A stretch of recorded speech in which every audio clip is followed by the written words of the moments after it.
The sparrows kept singing, not knowing that just a few streets away, a home full of stories had collapsed into dust. My teacher once said, "Cinema is therapy, art is therapy." And I wanted this therapy to stay in history, to be remembered. Every single moment of those 12 days passed with one terrifying thought.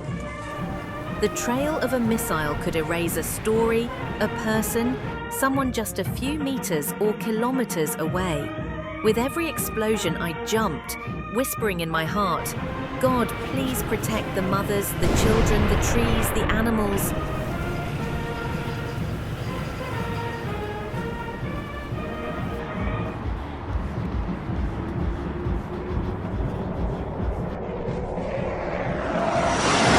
تهران منتقل شدند.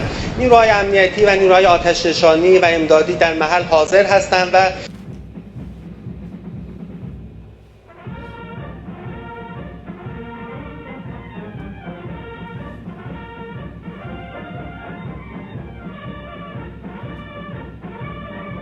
شامل موشک‌های بالستیک سوخته مایع و جامد. The TV spoke in numbers, casualties, statistics, data. But none of them were numbers. Each one was a story, a book buried under the earth.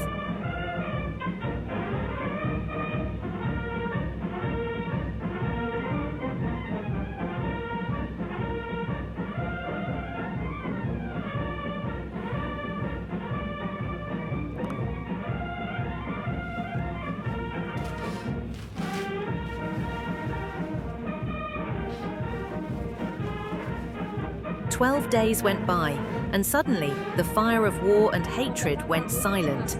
But many homes no longer had roofs or walls or families. So many trees were burned, so many little hearts stopped beating. And no one really knew, how did the war even begin? And how did peace suddenly return?"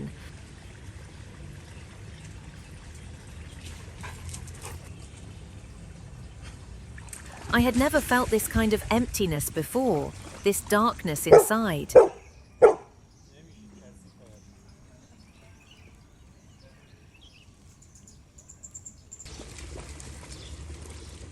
The headlines have moved on. War's no longer the main story. Everything tries to seem normal again. But in my ears, every engine sounds like a fighter jet, every car like a drone, every truck like a bomb. It's like the war hasn't ended inside me.